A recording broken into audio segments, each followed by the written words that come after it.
introductions, and I'll start on the right with Lane Long, representing City Managers Group. Harley Spencer, SCMH, representing Hospital Administration. Mike Escalante with AMR. Jim Stubblefield, EMS Medical Director. Elsa Jimenez, Director of Health. Mike Petrie, EMS Director. Susan Fetch from County Council. Teresa Rios, EMS Agency. Stephanie Galvin, EMS Agency. Tino Ariano, AMR Ops. Paul Castaneda, AMR. Cindy Williams, Contracted 911 Ambulance Provider. Laura Walling, EMS Agency. Eric Robbins, Service Representative as well. Mike Rapidas, representing Monterey County Fire Chiefs, ALS. George Nunez, Cal Fire, ALS. Scott Hutchinson, Fire. Why don't we go over on the wall there? I'm David, Business Associate. Jared Hackle, EMS Agency. Greg Farrer, EMS Agency. Mike Hickett, Beach Community Services District. Steve Brooks, EMS Agency. Stan Ballister, former EMS member.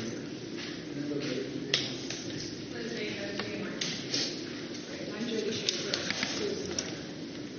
All right. On to item number 2, public comment. Any member of the public may address the committee for a period not to exceed 3 minutes on any issue not on the committee's agenda. The EMCC will listen to all communications but may not take any action.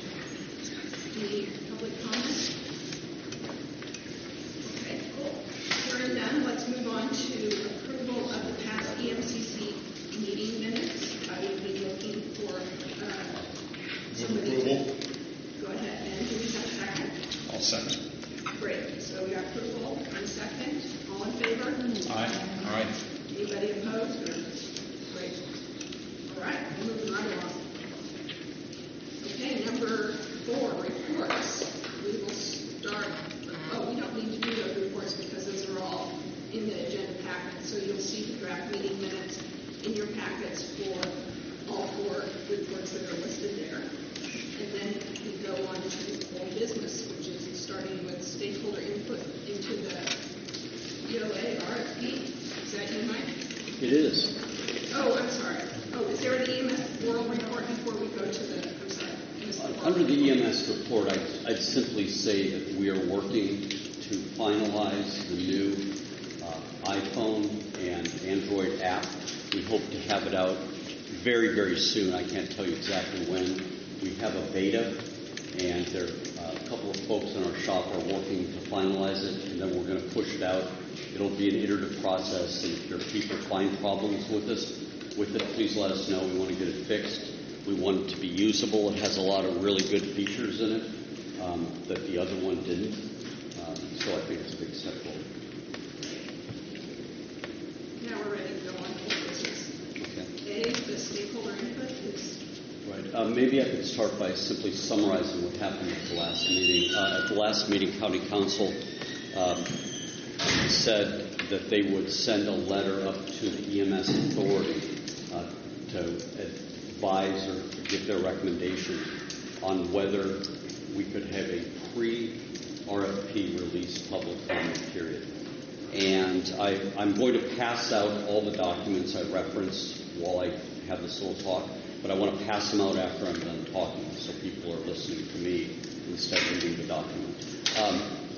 So I'll start into my little statement, and then I'll pass this out to everyone. And what I'm passing out includes the last month's communique from County Council to the EMCC, and it includes the letter from County Council up to the EMS Authority. So you'll all have a copy of those documents. The Monterey County EMS Agency has spoken to the State of California EMS Authority regarding the use of a pre-release public comment process to seek additional public and stakeholder comment to the EMS agency's request for proposal for exclusive operating area for paramedics/ambulance services. The EMS Authority cannot specifically pre-approve a process, nor can they immunize the county or EMS agency against future challenges for the use of a certain process.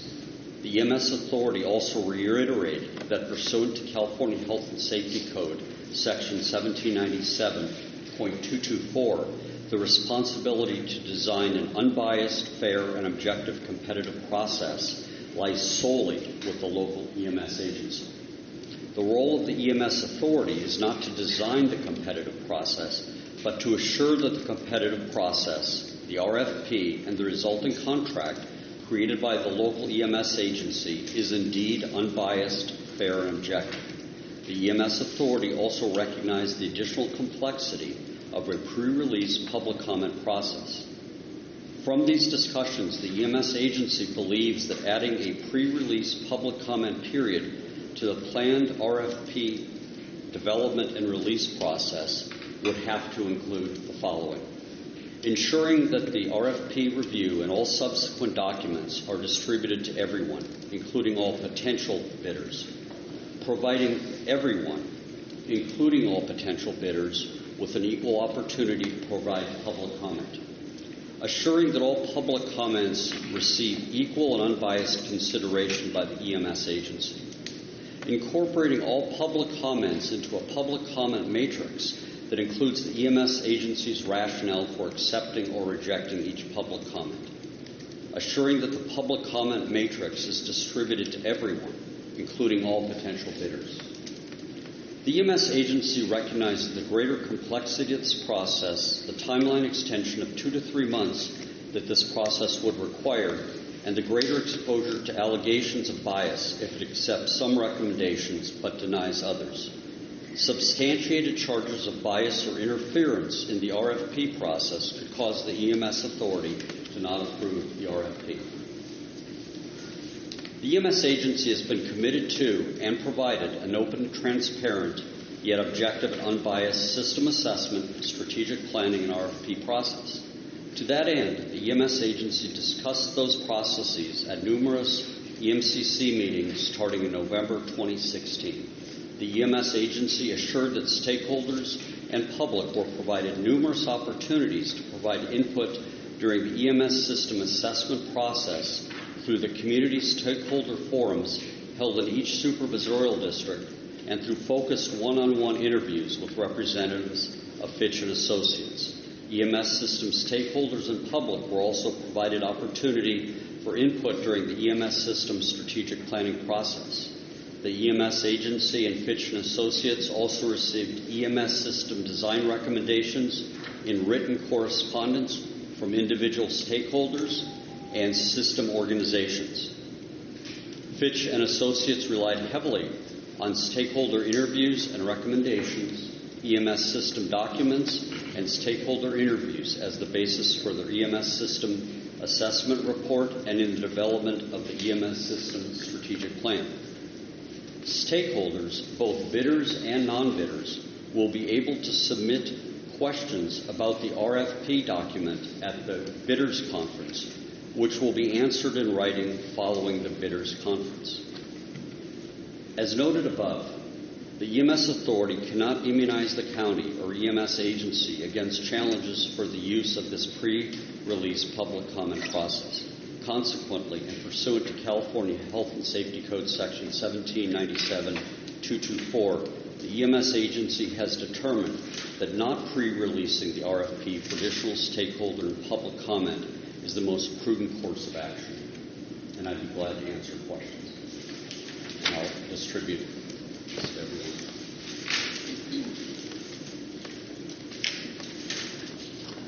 Any questions or comments at this time?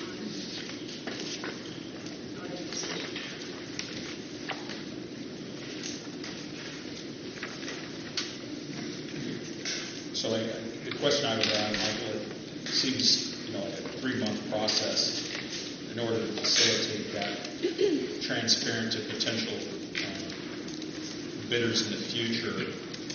I guess what time frame was I don't know who shot that visor, the procurement, but putting out a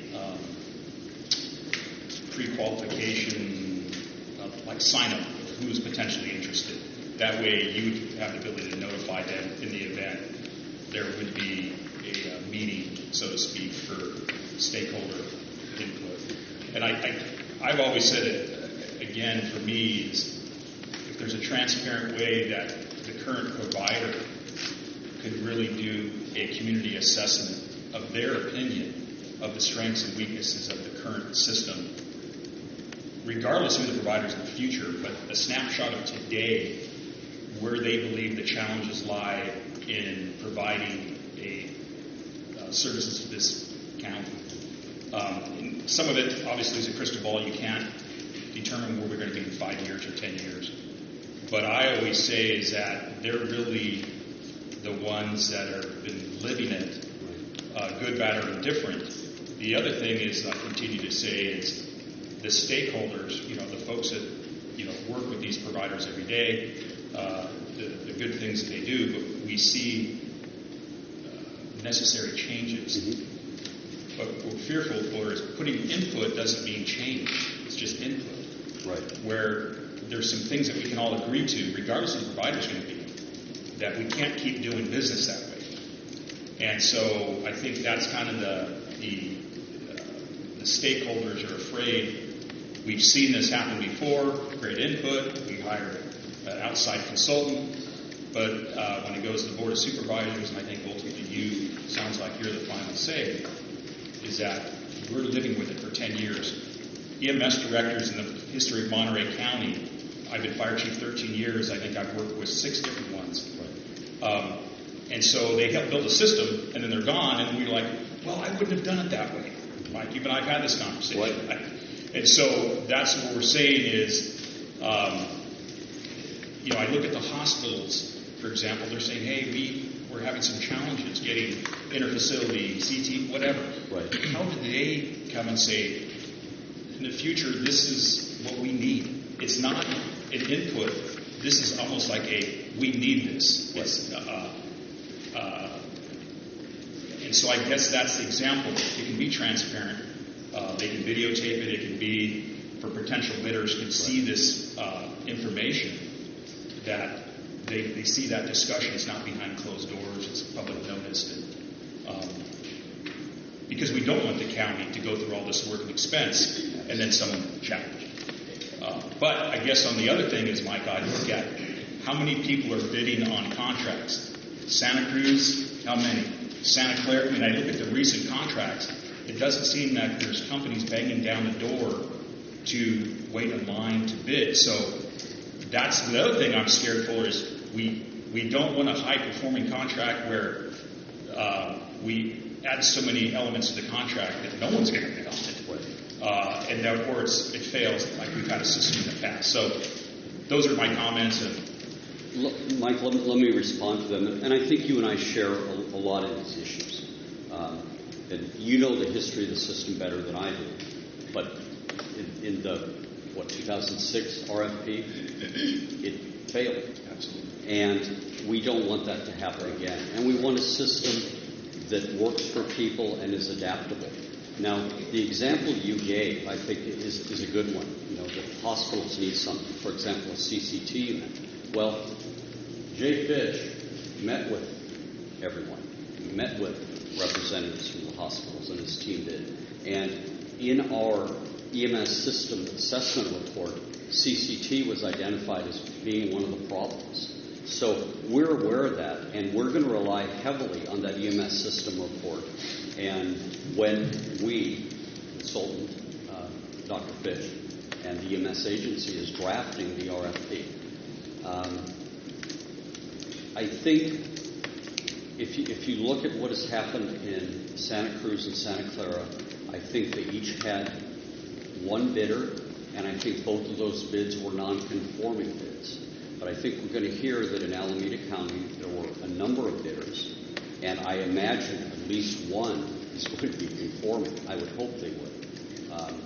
Because one of the things, and I should probably go back to this, the rules changed substantially in the last 10 years.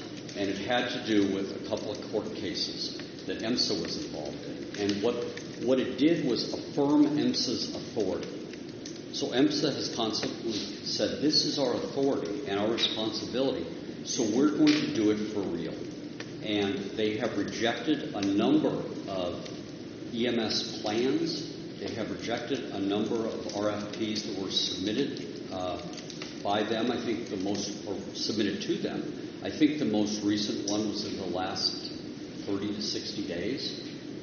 So we have to, above all, make sure we have a process that is fair and unbiased. And if you look at what happened in a couple of counties, the process was anything but fair and unbiased.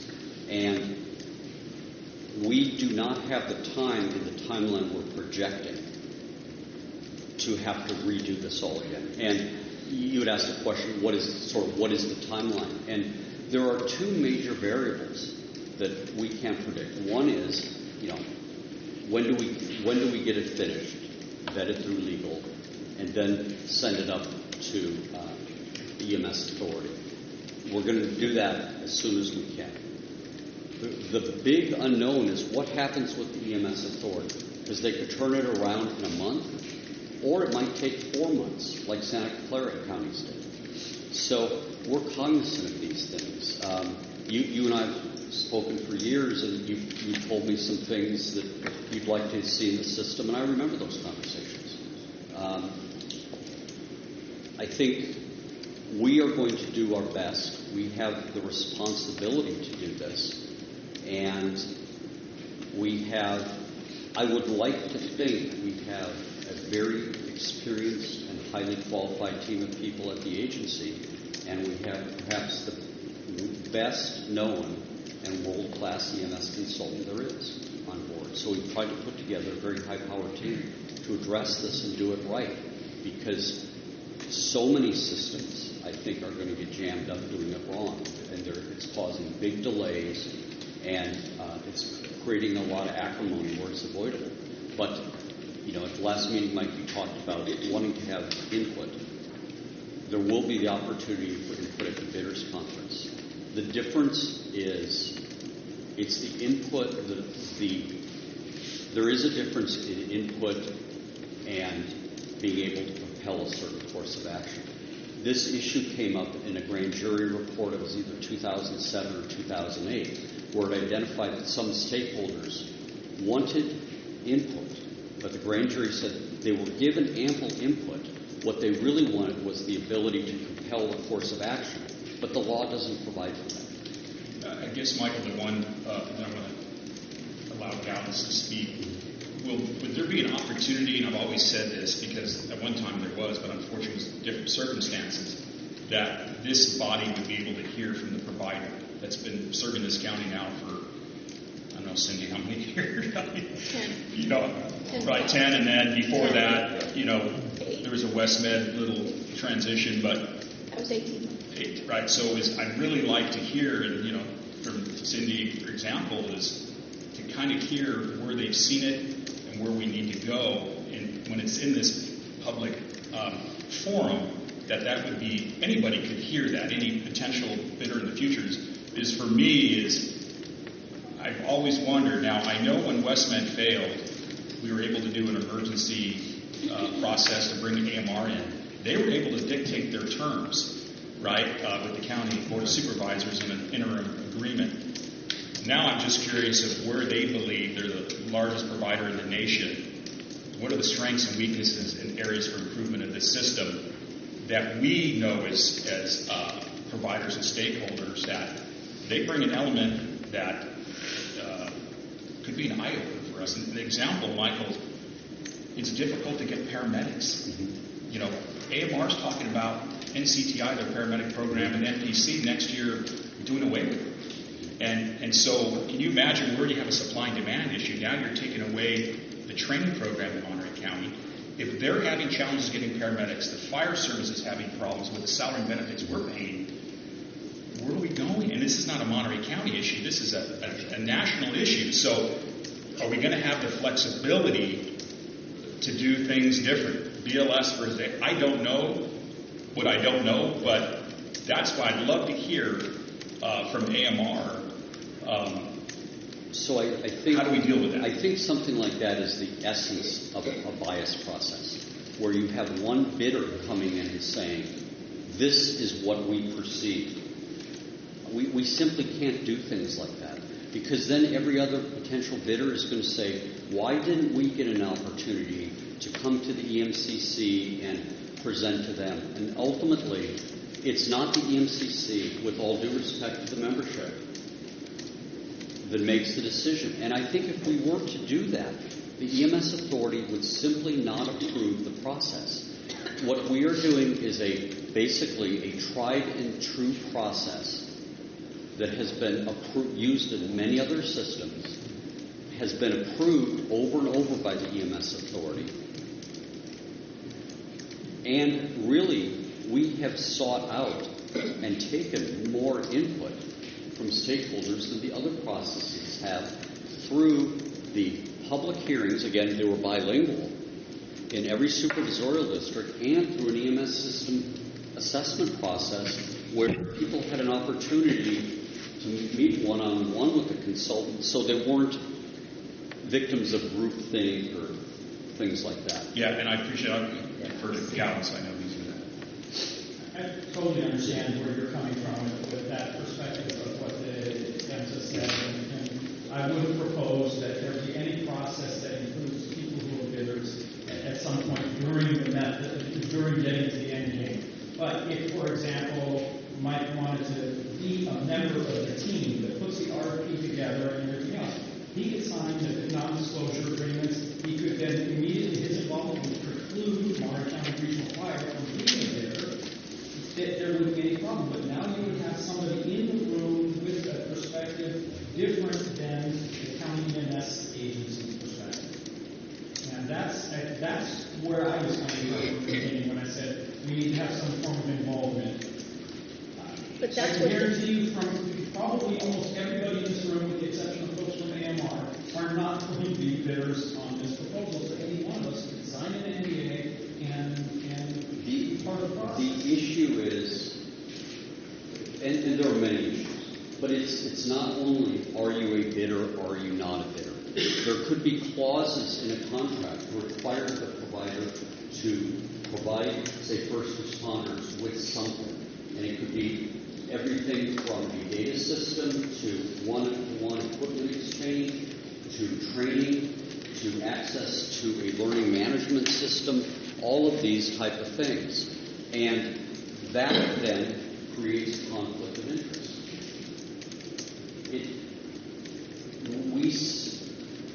I've studied extensively what happened in COCO and what happened in ELCO. And I've seen a lot of the mistakes made up there, and I'm trying judiciously, working with the Director of Health and working with County Council to avoid those things and really have a process that is fair and unbalanced, or fair and balanced. Cindy? Just really quick, Mike, I proctor at the local NCPI class, and we actually have one of the largest classes we've had in a while. So there's 27 paramedic students in class, so I don't know where you're getting your information. Maybe it's alternate news, but facts, alternate facts. That was from the director of MPC told me that. So I'm just telling you, I proctor, there's 27 paramedic students. Anyway, this is where I'm coming from as a long-term resident, as an employee, and also on this council. I see that the allowing for public committee is a chance for all the stakeholders. Here's your chance to voice your opinion, to bring what you want. I completely understand where both the chiefs are coming from. They want their input. However, in my mind, the perfect EMS utopia would be pristine and pure without influence from outside stakeholders. I'm sorry. That's just how I feel, and I believe that this EMS agency has done its job with Fitch and Associates to get a clear, unbiased overview of this county with all of your own help. And they're trying to do what's best by having the EMS authority as the overview of this county. I really believe they're on the right path. Now, I know that you could sign a waiver, but I could sign a waiver, but deep down inside, it's a moot point. We would bring our own bias to the table. You can't divorce yourself from it. There's just no way. And I'm sorry. I mean that with all due respect. None of us can. That's why I believe the process that this agency has put forth is on the right path. And so I completely support it. And I don't think allowing anybody else, even if they're not a stakeholder, in the process. We just have to believe the way he's going about it. Use the opportunity of the public committee forum is your chance to voice your opinion, because you do know the county. You can tell him what areas you feel, if you haven't already, that need improvement. Well, I think the one thing is we keep referencing Contra Costa, and I know I've been sending, both perspectives of that. Obviously, Kern County's in litigation. That just came out. Contra Costa, the County Board of Supervisors and County Council is going after the state on that. So we don't know what those holdings will be, and it just seems what I've said last meeting, and I'll reiterate it, is that that's almost like a contaminated system to review because of the litigation. And I will continue to say, just from a layman's person, is I'm paid for the taxpayers of my district, right? So I'm the liaison for my community here, and we've had great outreach, Cindy, much like you said. We had a community meeting at Mid-Carmel Valley Middle School, but people don't have the technical ability. They don't understand how we're configuring dispatch, and 2 AMR dispatchers over here, 2 Firecom dispatchers over here, and dispatching at different times, and that's a very antiquated system. And so they don't have that technical ability. That's why I'm there to bring and raise those issues as a stakeholder. And Mike and I have talked about that. But back to the Contra Costa issue is I just don't think we can continue to hold our hat of what's happening there because of the, AMR's made a very pointed potential threat of litigation, the county Contra Costa. And so that's why I just keep saying is, I don't know what's going on in Alameda, but I just want to keep kind of a neutral position, is that we don't take one side of that, because it could be the other extreme once the courts decide, if it ever gets to that point. I agree with how the perception could be with the conflict of the County Board of Supervisors and Contra Costa bidding on the own ambulance, but I'll continue to say it's the same process we used here with the County of Monterey giving themselves the trauma center when they went out to the bid process. Identical scenario. And so no one sued. There was no SVMH didn't sue. They were the other party bidding on that. And so I keep saying there was a way that procurement process and RFP went out, and the county gave themselves the trauma center. And I'll continue to say is that until someone tells me else that that was legal, and I don't think anybody's contesting that, I see the same scenario in Contra Costa with their ambulance provider. And so they went through their procurement process. They had county ordinances. They did everything. And so I just, from the Fire Chiefs Association of Monterey County, who I represent, we're kind of overhearing Contra Costa as the obstacle of where we go in the future. And I'm not talking alliance model. I'm just talking process. I understand with what you say. The alliance, or I should say Contra Costa County, what happened there is in dispute. Correct. But here's what's really key about it from my perspective. Right now, they do not have antitrust immunity. It was taken away with that letter. And like I said in the last month, you and I will likely be retired by the time that is finally adjudicated, because it will probably go to the Supreme Court.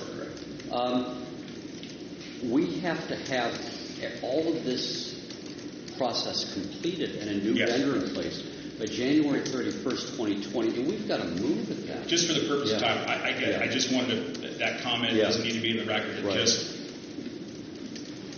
you got a process. We agree. Obviously, the county, holds the liability. You folks have to do to keep yourself. But understand, what we've always said is, and you've heard me say this before, there was a process because they came to us as stakeholders with the trauma center. The consultants asked us for input during the Level 2 Trauma Center RFP, and it was transparent, and we felt they took it to heart, and so that worked. And I guess what we're saying is, however that worked, if we can do it again now, maybe times have changed, but it seemed to There's a difference in the processes, and let me just take the quick hop out so you don't have to listen to me talk for another 10 minutes. I wasn't here. Correct. So, and I will talk a little bit about Natividad Trauma Center. Yes, and another agenda item. Hi, Mike Baker, Intelligence Resources.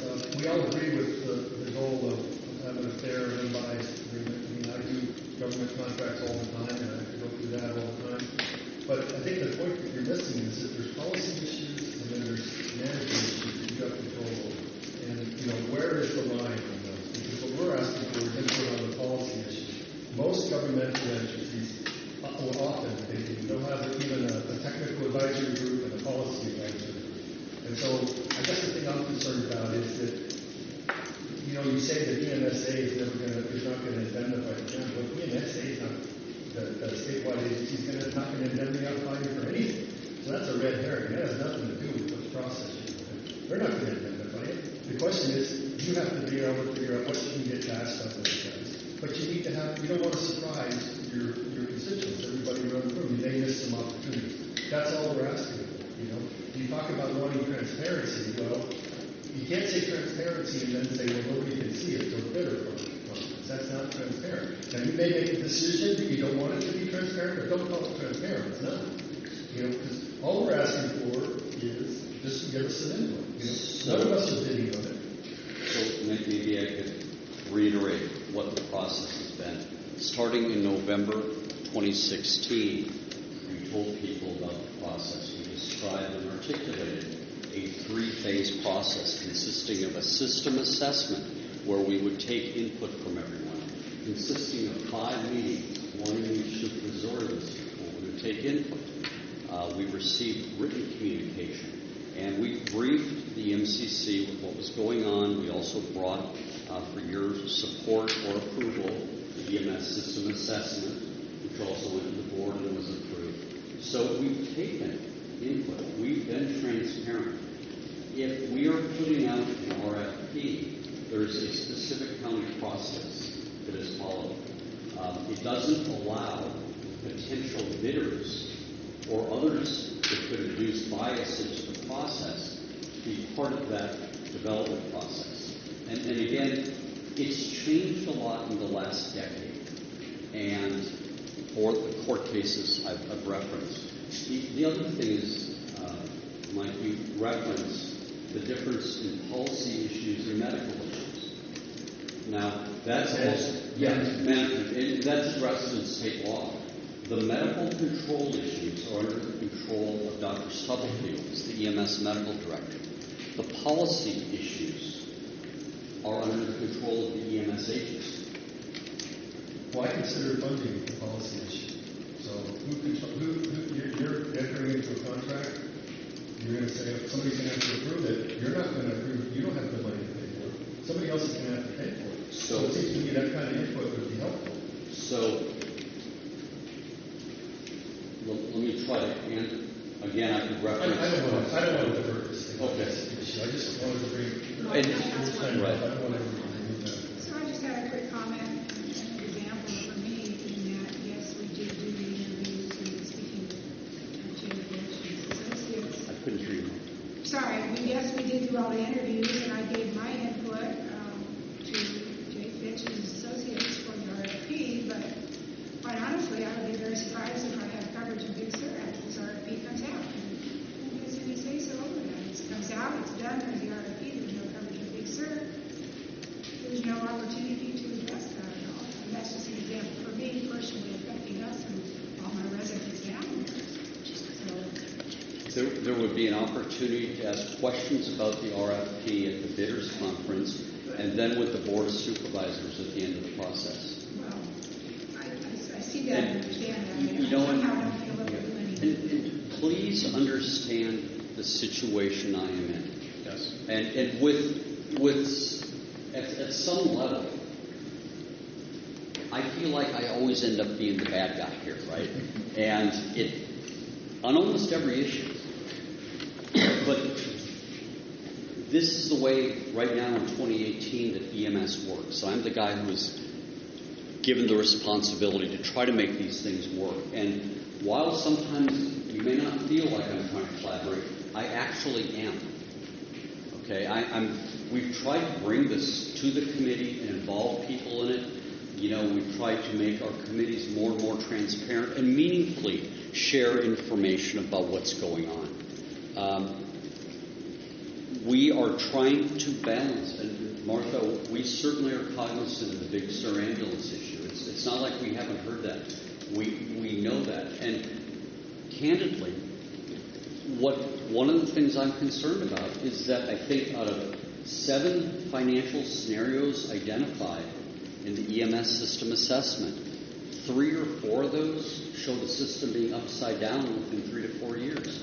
So the point Chief Arquides brought up a while ago is really key. This system has to be able to adapt to internal and external changes. And I can't tell you how we're going to do it, but we certainly are going to consider that. And see, I think Martha's example is a prime example that we won't know until the 11th hour if that's the case. Right. If we know in advance that that's where it's going to go, it allows us as a system to come up with options. Plan B. What monies would be available to support something down there for Martha that paid call or with your EMTs or a basic life support ambulance down there, a Amador plan with Cal Fire. I mean, you see that's what we're trying to is a cafeteria list that would be Plan B and C and D if Martha's ambulance is taken away. I mean, I guess, Mike, that's what we're looking at is that because you're right, in 5 years, I think financial situations would be different. But what Martha had to do last time politically was go to the supervisors and lobby to keep that ambulance there. But that was because of WestMed. That wasn't because of the county.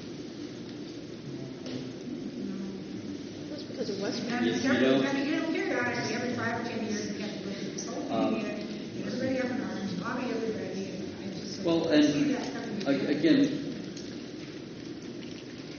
I'd like to think we kind of have identified a lot of the key issues in the system assessment. We're trying to be responsive to the constituents of the system while still walking a very narrow line set by the EMS authority. Trust me, this is not an easy place to be, and we're trying to monitor what's going on throughout the state so we can walk that line well. As I've said when I started here, my first EMCC meeting back, I think it was July or June rather of 2015. I want to treat everyone fairly and equally and not have preferences to one organization or another. And I'm trying my best to do that. And especially on this, I want to be fair, objective, and equitable. So I think I go back to both what Cindy and Mike said. I agree that we have had plenty of opportunity to give input. I also agree with Mike. We don't know what we don't know. So what I hope for is that this contract has enough fluidity to it so that as we see things that truly need system improvement or need to be blocked, that we can do that without having to wait for the new contract or absolute failure before we get started.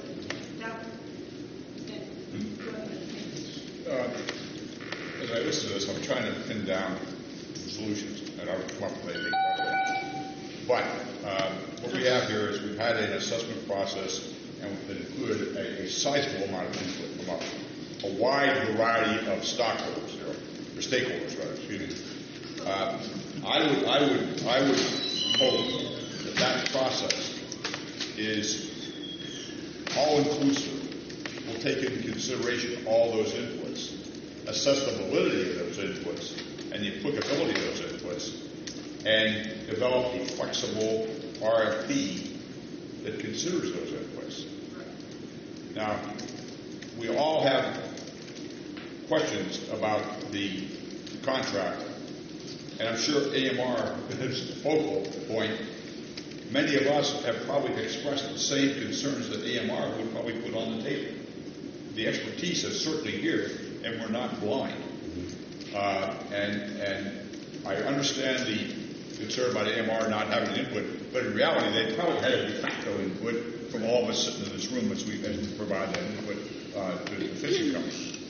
So I would look for a responsive and complete RFP. An RFP that is flexible. It probably isn't going to address 100% of our concerns. Maybe if it gets 95, we've got a winner. I don't know. But I'm looking for something that's flexible, and of course that's going to come from, to a great extent, from two entities, those who write the RFP, whoever write the authors of the RFP, and EMSA. What I can say is we have heard the recommendations in the EMS system report. We've heard the recommendations we've received. I have, and just so everyone knows, I've received advances, solicitations from consultants that are interested in submitting bids. And I basically said, I'm sorry, I can't interact with you. And that's it. You know, that has to be the way we take this. We are the agility, the ability to change the RFP or to change the resulting contract based on changing, environmental, economic conditions. We hear that loud and clear. I mean, for those that have heard me talk about this, I can't get away from it. We are going to incorporate lessons learned from the EMS systems our employees have worked in, which are pretty diverse. Riverside, Alameda, Stanislaus, Tuolumne, San Joaquin, Santa Clara, and Monterey. And we're trying to design a system that is very effective here. Now, hopefully you'll all be thrilled when you see it. My guess is you probably won't. But we're going to do the best we can do, and we're going to try to be fair, and we're going to try to be objective with this. I'll make it quick. I think where a lot of probably some hesitation comes from is a lot of us are used to this system that we've been working in for the last 30 some odd years, and it is an archaic system. And I think the EMS agency recognizes the system has to change. And I know it's scary to see what's this new system going to look like. I'm sure Mike recognizes it. I've, on my own, have traveled across the United States and the world and have seen wonderful EMS opportunities. Wakefield, North Carolina, London, Asheville, all different places, Oregon, all different states where EMS agencies and counties are run in a beautiful way. I fell in love with Las Vegas. You guys want to see a well-streamed organization? Look at Las Vegas. I think we need to break our mindset and get out of this rut. And I think this is where the EMS agency is taking us. It's out of 1980. And that's the scary part. And I know you guys want to add input. I think it's going to change. Obviously, they're going to take care of Big Sur and Bradley and Marina and North County, as well as Monterey, PG, and Palm Beach. They're going to take care of all of us. But what's it going to look like? They're taking all of our suggestions. They're doing this a favor by listening to us even now today. They don't technically have to, but they are. And I just think there's a wonderful opportunity, I'm being optimistic here, not a curmudgeon, of what they could possibly build with Fitch and Associates. I think therein is a key element. We're moving forward. This contract that we're dealing with now, we have the history on, was written, 15 years ago? Okay? Now we're looking in 2018, 2020. We all want to change. We're moving ahead. And I think we have to accept that and be flexible, be realistic, and be professional and move on. Okay. Are we ready to move to the second item? Hearing no other comments, we go on to the ALS service provider agreements. Thank you. I just wanted to report back to this committee because this item was put on this committee agenda, I think, about 4 months ago. We have reached new paramedic service provider agreements with CAL FIRE and the districts that employ them, Cypress, Carmel, Highlands, and Pebble Beach Community Service Districts. We have reached a agreement with the City of Monterey, which we're just finalizing right now. The agreement's there, we're just going through the process. And we have an agreement with the City of Salinas also, tentative agreement there. And that's going through the process. Both the city manager and I are authorized to sign off on it, so we don't expect any gap in service at the end of July when the existing agreement ends. So that's where we are with that. Also, two others. For Monterey County Regional and City of Carmel, we extended their agreement. And all of the extensions and new agreements or successor agreements expired January 31st, 2020, which is the same day the EOA agreement expires. And in the future, then, I would like to do 5-year paramedic service provider agreements to keep the two together. So the 2020 when would be the phase that we would look at the next round of provider agreements for us as non-transport? Would be 6 months out, 9 months out? I think I'd be happy, as soon as we get the RFP out, I'm glad to sit down and start talking paramedic service provider agreements. It's for me, there's a bandwidth issue that is. They are time consuming. Well, it's everything, Yes. Any other comments? Just on the paramedic provider agreements, one thing I'd be interested in, since it's 18 months away, is there any, a lot of times when you start a negotiation, you start out with deal points, you start out with what are the issues we need to talk about. We have an agreement that everybody agreed to now. Do you have some things you want to change in 18 months? Have you got some deal point ideas? Those are the ones that we need to start talking about. We don't have to necessarily agree with, but those can be pretty sticky. We need to change what we're doing. Absolutely. I concur completely. So after the RFP, maybe I would think by early next January through March, we'll probably start talking.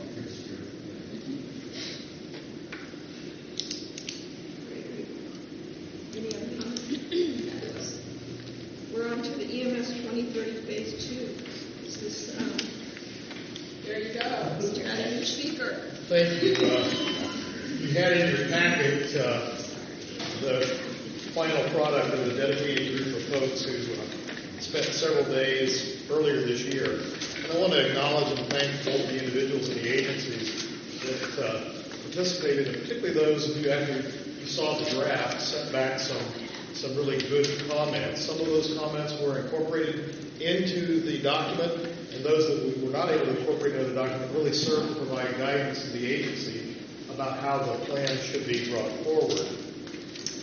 As part of that process, the group anticipated mission, vision, and value statements that appear about page 7 in that document. The values that came forward had to do with integrity, collaboration, equity, dedication and expertise, effectiveness, and efficiency. The group set out 11 core goals, but what's really interesting is that there were 80 sub-objectives that were articulated. And I think that's what's different between previous plans that you've seen and that I've seen in other counties, is this plan really describes specific ways success is going to be measured. And I think that is where all of our profession is going with emergency medical services. Forward, what's the evidence? What's the proof in the pudding? As opposed to, hey, we saved lives, we're great. And I think this plan lays some of that out very specifically with what's going to be measured, what strategies are going to be employed, what the anticipated resources are going to be required, who's got the lead responsibility, and the time frame for that achievement. And again, I would like to thank all those that participated, and we present the Systems Strategic Plan for your consideration and approval. So are we looking to approve this plan for the EMCC to get approval to this plan? Yes, we'd appreciate that, and then we'll be taking it to the Board of Supervisors after this. Do I hear any comment from the group before we go ahead, before I look for somebody to say we want to approve it? Any comment about the plan? I think it's very good. And comprehensive. It's a comprehensive plan. It's the first of its type in this county. Yeah. And we're plowing some new ground here. And there may be some things we do not agree with later on, but right now, it's a start in the right direction. So anybody on this body want to make some kind of movement? I would move we approve the plan as written. Do I have a second? I'll second. All in favor? Aye. Anybody opposed? It carries. There you go. Thank you very much. All right. EMS data system. That would be me. Thank you. We have a couple of important highlights to mention today. The first is today is the deadline for all of the departments out there to either send us signed agreements, data sharing agreements, or something in writing that says they're not going to be in our county-sponsored system. So we're just waiting for one department now, and one department to let us know whether or not they're going to be in our county system or not. We have 3 departments that are going to use another vendor, and they understand, based on conversations with us, that they have to be able to submit data from that vendor into our system seamlessly so that we can use it. We have another department that currently uses ESO, which has chosen not to be in our county-sponsored system. So we're in pretty good shape as far as that goes. I expect the other department that we haven't heard from officially yet also to join the system. So the majority of departments in the county will be in the ESO system. We've also scheduled the end-user training for the week of August 20th through the 24th. And thank you to those departments who have offered a place where we can do the training. As I've mentioned to this group and other groups before, we're going to spread that training out throughout the county, so we'll probably do a day or two on the peninsula, a day or two somewhere in this area, and then hopefully a day down in South County somewhere. So this is getting pretty close to actually implementing this system that we've been talking about and planning for 2.5 years. But it's finally close. I appreciate all the patience that everybody has exhibited as we've gone through this process. We're finally ready to flip the switch. We have one department, the city of Monterey, that's going to do it a little bit earlier than all the rest. So they'll be our beta test site in bringing on a new provider into the system. Thank you and my considerations, whatever is appropriate. That will help so that we'll figure out maybe what are some of the challenges of bringing a new provider onto the system. But from most of the people I've talked to who have implemented the ESO system county-wide or system-wide, once you get to this point, it's not that difficult a process. So happy about that, and I'm happy to answer any questions if I can about it. I just make a comment. Fred, just thank you for your patience from the Fire Chiefs Association. We know it's like herding cats. We're pretty diverse in Monterey County with fire protection providers, and we appreciate your patience and your calm demeanor. Thank you. Absolutely. While we're going to move forward on that, if other departments that have chosen not to come on board want to come on board down the road, we're certainly willing to consider that. All right, then do we want to do metrics at this time? Moving on to metrics, is that Fred as well, or is that Jared? Yeah, I can start off. So in the packet, there's 2 graphs that represent the human source and 800 diversity staff for communication testing. The EMS communication continues to do the daily testing. You can see there at the very end where we've got metrics through June, and substantial improvements been made. However, there's still some bouncing around between all the agencies being compliant and non-compliant to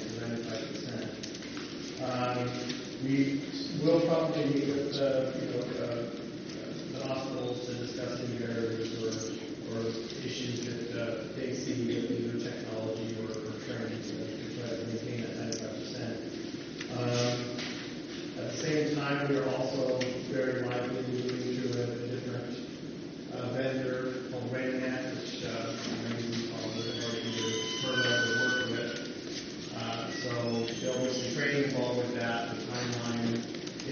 all together, it looks like current agreements that go through resources through September.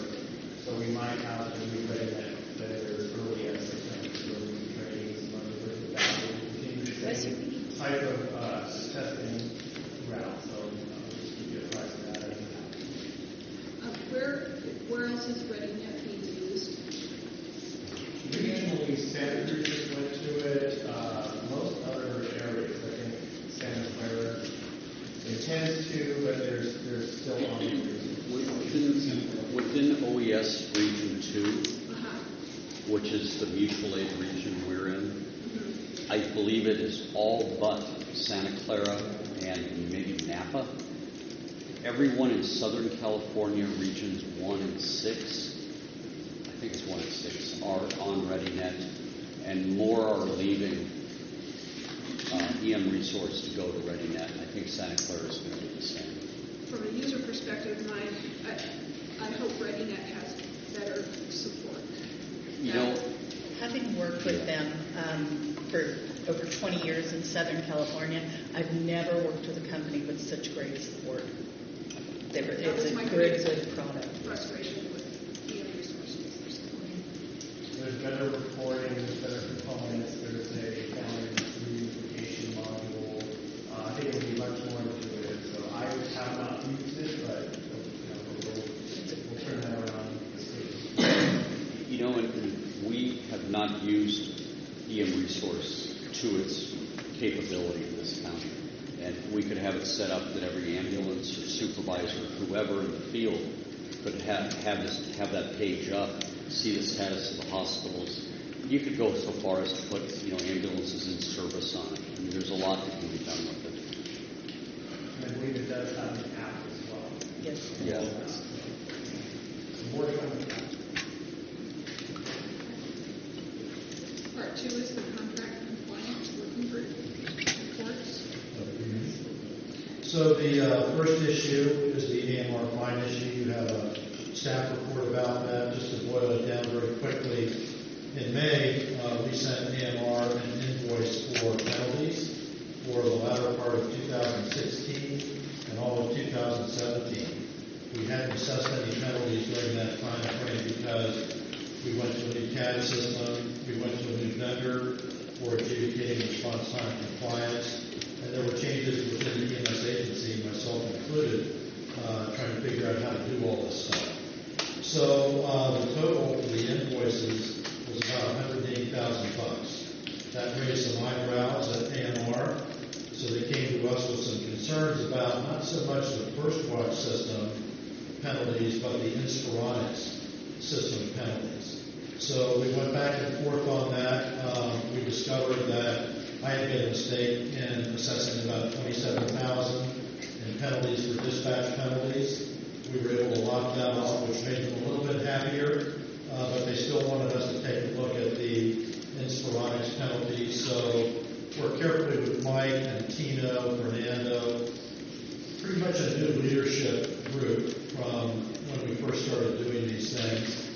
And we came to a meeting of the minds, basically, thanks to Mike. He went over the Inspironics reports with a fine-tooth comb, probably with some help from other people in his agency, and determined that those Inspironics reports were indeed accurate. So that basically helped us catch up. The next batch of fines or penalties that we'll assess will be for the first 2 quarters of 2018. But I think in the final analysis, we're comfortable with the process that we went through in trying to make sure that the Inspironics reports were as accurate as they could be. And we've talked about that in previous meetings here about how we went back and forth trying to make sure that we were getting those numbers accurately. And we also went through a long process with the first watch system, trying to make sure that the complicated contract language worked out to the proper arithmetic and formulas in the first watch system. And so we feel pretty confident about that now. So that's it on that issue. Anybody have any questions on that? Okay. So the AMR response time reports are in your packet. We have reported on these response time compliance numbers for a number of years now. Overall, AMR's response time compliance has come up significantly from those days. For example, in 2016, early 2017, where they were having some real issues. They still have some challenges. It seems to go back and forth between the yellow zone and the orange zone, where they sometimes are 87, 88%. And they're dealing with that, trying to put some new resources on the road and that kind of thing. That's where a lot of the fines come in now. But overall, I think we're happy as an agency that response time compliance has come up significantly from when they were having their real challenges, especially back in the latter part of 2016. Any questions on that? Okay.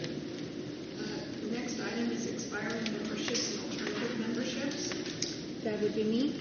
Just wanted to report that the members whose term was expiring on June 30th were sent to the Board of Supervisors. Those were approved on June 19th. The only thing I do ask for those whose memberships were who were reappointed to send us a copy of their oath of office, the administrator oath of office, and I send communication to each of those members so that, and I will follow up.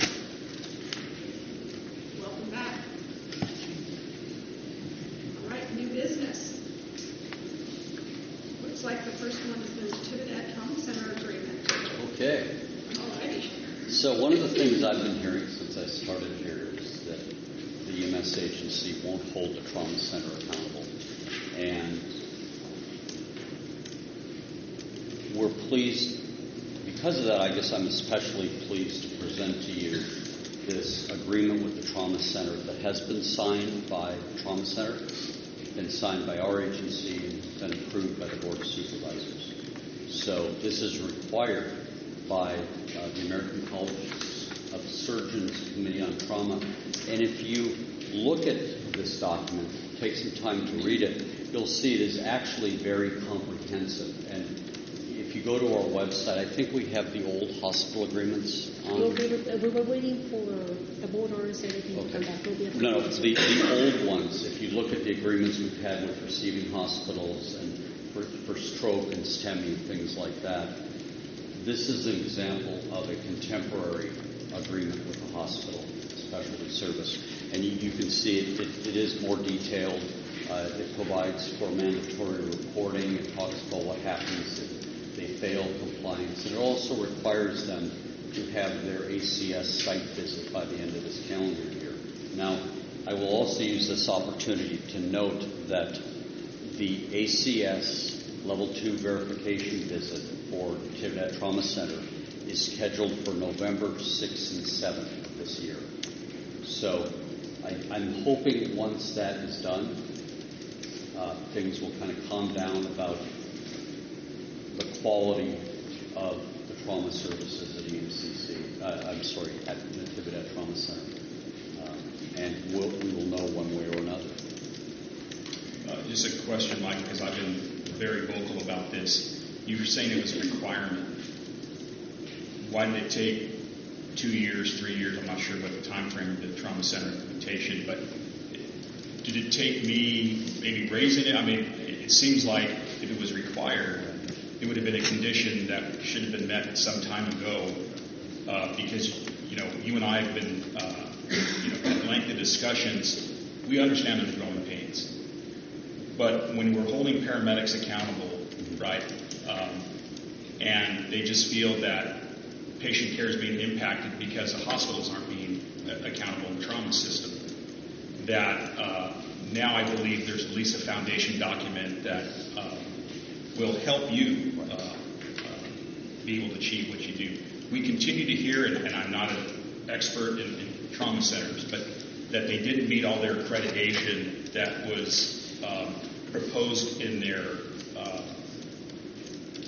submittal for the contract, and I just don't know how true that is. But again, we're just trying to separate rumors from fact, and I don't know if that's... Well, what I could say is the reason we didn't have this before is simply because we didn't have the bandwidth to pursue it. Okay. We have it now. and we will enforce its provisions just like we do everything else. Again, this comes back to, as a philosophy, treating everyone with respect, fairness, and objectivity. And the reason I'm going to speak on behalf of the Fire Chiefs Association, again, what they're saying is it became very public when ALS providers were not doing something per Dr. Stubblefield's policy. Here's probably a state law required to do this, and it's silent because of bandwidth. And I think some ALS providers will tell you, hey, we were busy too, and maybe we didn't have the staff. And I'm just, once you understand that, this is help healing for you to admit that we really appreciate that you're saying, hey, we didn't have it, we have it now. It just goes to show that we're all human, I guess my point, right? That no one's perfect, and that this is going to be in the path of hopefully making at least the paramedics feel that there's equity in enforcement now. There will... Sure, go ahead. So, Chief, are you talking about 2015 and now, or how we got to be where we're at in 2015? As far as? Trauma Center. And ACS. Yes. It's pretty hard to have an ACS facility or ACS verifiable facility before you can have a trauma center and data. So if you recall, the whole process then was figuring out what we need to do to say, okay, this is the hospital that will receive trauma. And there were 2 outside review teams outside of this whole county. One outside of the state that came in and said, okay, this is the hospital. After that hospital was picked, there were 2 review teams. One from regional, which also recently didn't pass ACS. Has been a trauma center for years. It's not that simple. And it can be small things because it's not just taking care of the trauma patient, it's all the things that go to an ACS review. And the other was UCLA Harvard Review. I asked Brad Putman, the trauma director there, to actually come up with a review team and look at the TIVAD before we went live. I believe it was January 5th, 2015. At that point, you would start collecting the data and you start to really look at what you were doing. Before that, we were saying, okay, we've got a hospital that can receive trauma. We're going to look at how they're doing. We're going to have 2 review teams come in before we say, okay, the county will designate either the trauma receiving center. Now, the ACS requirement, as far as the state goes, is new. So, before... It's not a requirement. That was not a requirement. That was something that we wanted to see. And that is something that we're aiming for as a county. But that has not been a requirement. Yeah, and I think we're probably talking about 2 separate issues. But I appreciate the history of Dr. Stubblefield. I'm very content. I read the document. I know it went to the Board of Supervisors. It does have some teeth to it a little bit. And again, we appreciate that people feel that there's a process in place now that will hold folks accountable. We know that there's a constant changing of personnel at that trauma center and that there's learning curves. And, someday we do want to see patient outcomes. If someday we continue to we have to look at the obituaries daily to see if the trauma patient we took made it or not. Hopefully someday we'll be able to get patient outcomes. The secondary thing is the data, the over triage. We know that that's still the case, but we don't. It's not transparent. And someday I'm hopeful that we, as a system, can figure out, at what level are we over triage. We are hoping to get there. Thank you. That these are things that we talk about in the agency, and we're trying to move forward on. What all of you can do that will help us is when you identify problems, please write an unusual occurrence. This isn't to get people in trouble. This is to get to the system, the underlying system issue.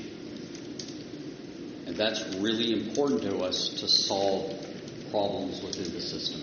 What doesn't help us is when someone comes to me and says, well, 6 months ago, we had this happen. Well, when was it? Well, I don't know. Well, it wasn't me on the call. It was someone else. I have no way to track that down.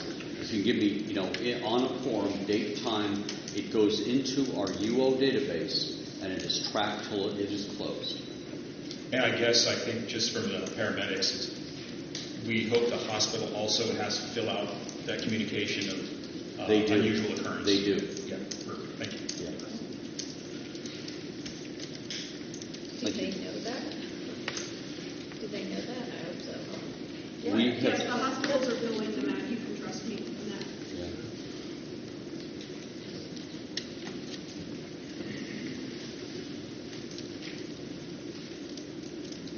Okay. First responder response time performance reporting. So everybody knows that the EMS agency monitors and reports, evaluates the annual response times in the county system, not only for contractual compliance with their contract, but also as a benchmark of what our system performance is. So in the same spirit, we're also going to be looking at first responder response times in the same metrics, if you will, at 90 percentile, so we can look at apples to apples measurements of how the EMS system performs as its components of many different areas as a whole. So we'll be meeting with the first responder representatives here pretty soon to just go over that, to look at the methodology of how that reporting is done, and to help with not only RFP but perhaps future system designs as well. Any questions about that? One of the issues over the years on these response times is not everybody acts the same way. It's like when the first time is it when the call comes in initially? Is it when the fire department or AMR did it? Is it when the tone is sent? Is it when the guys get in the vehicles? And so it's just, I think it's important when you're doing that to make sure we're all talking about the same things. We all keep the records, and so it's just a question of making sure we're keeping the same. Absolutely, that's the sole objective, is to take the data points, they'll be apples to apples. It's the best way to describe it. Is that whatever we are reporting, it's the same, and that's what I talk about the methodology. So we can show you how we come up with these numbers and assure everybody that we are reporting equally ambulance and first responder. And it will also help, I think, in developing system deployment and planning with the ambulance, because absolutely every district is different, and we talk about that over and over and over. So we accept those differences, but to deploy ambulances to all different kinds of areas in this county, we need to benchmark that system performance. So it will absolutely be clearly apples to apples, same performance measures at the 90 percentile. As we talked about this at the Chiefs meeting, and my concern is the Big Sur. I have probably one of the largest areas, being 3 miles. That's just north and south. I mentioned east and west, with all the volunteers responding on different areas. And so I don't know how we make an apples out of that. But the concern also is that AMR does not have a standard down there. So to put standards for my volunteers, no offense to anybody, but same-day service, even within a couple miles of the firehouse. So I'm a little problem. Well, I think that may I mentioned this before at the Chiefs meeting. So this is not true. I think that leads to this conception that we are creating a standard. We're not. We're just looking at the data to benchmark it. So that's, that is as What happened with that? That's what happened with that information is what we're concerned with. well, it's to, again, to assess how the areas are performing so we can staff it appropriately. Again, we're not looking to establish measurements or compliance measurements for first responder areas, but we have to know what they are. So You mentioned it. Go ahead. I just wanted to make that comment. And I think Garrett's points, Mark, is really key. It's just more of an inventory. It's not telling you in Big Sur that you have to meet a certain criteria. I think it's you think about it now, it's more of a planning tool. Probably, if anything, it helps justify for the system to be able to put a resource down there to help you then they can show that we have longer response times versus, other areas of the county that have a 4-minute response times. I think if Jared can break it down by BLS provider, volunteer, career, ALS, I think that would help all of us from a planning point of view. Yeah, the date is what it is. We're just curious to know what it is so that we can plan, response plan, for the transport side as well. So it's not when I say 90%, I'll just mean here's how long it takes you to get to 90% of the calls. That's what I mean by that. We're not going to hold anyone accountable to 80-90% standards, but we're curious to know what those are in the area. Maybe the word performance, I think, is intimidating. He's trying to wordsmith it as inventory or, Yeah. Any other comments on that? On the first responder response? On to quality improvement program, process improvement, quality report. Yeah, so anyone who's been at any of my clinical meetings is familiar with the word CODI, and it's an acronym for the P is policies, procedures, and protocols, O is organizational structure, processes, or performance, the T is training, first E is equipment, and the second E is exercises or skills verification. So this is we developed a form that looked like this. It is an attachment in your packet. And for each one of my quality meetings, STEMI, stroke, TQuick, and CQI tag, I fill out one of these and this is basically the action items on each of these. So what it is a way of ensuring accountability and tracking of the action items that take place at each of these meetings. The TQuick, STEMI, and stroke QI report to CQI tag reports to MAP. I don't believe I'll be bringing these regularly to EMCC, but it was an attachment here so that you get an idea of what it is. These forms will be going to the MAC meeting, however, since that's the clinical meeting that we report to. As far as rapid cycle training based on quality improvement findings, we are transitioning to a QI-based system. So that means we're looking at problem identification, and then what do we do about it? So we validate, we're become aware there's a problem, we validate that there's a problem, we find out what's the best way to fix that problem, and frequently the best way to fix a problem is by training. Traditionally, what the providers in this county, as far as I know, have done is once a year or twice a year, they do policy and protocol review. By transitioning to a QI-based system, though, we need all of our providers to be ready to implement immediate training based on the issue identification. So this means a potential increase in budgets for training. So we'd like everybody to take a look at their budget and try to make some room for additional training that may come up. In addition, we're open to the idea of looking at learning management system countywide, such as Target Solutions, and being able to push training out that way. We're just barely starting the exploration on that one. Any questions? Okay. Medical priority dispatch system presentation. Yeah. There's 12 minutes left. We may want to forego both MPDS issues to the next meeting, just because it's going to probably take 20 to 30 minutes. And I'm thinking, won't we have a new communications director by then? Yes. That maybe will give you some time to sit down with them and get their input. I mean, obviously we were in the hiring process and we heard different potential ways they'd like to see that system designed. So I think with how you and Jared meet with them and get the leader's intent. I want to just piggyback on collecting the data on response times. I think that is going to be very critical when we look at your dispatch center. We need to make sure that all the providers have equal access to those calls, and we don't create something that creates a delay in the response, which has been a problem for us in the dispatch center. Hopefully we can find a solution so that everybody can get out at the same time. Same time with the same instructions. Exactly. In that case, we'd like to move towards announcements. Did you have something? No. Just scratching my coat.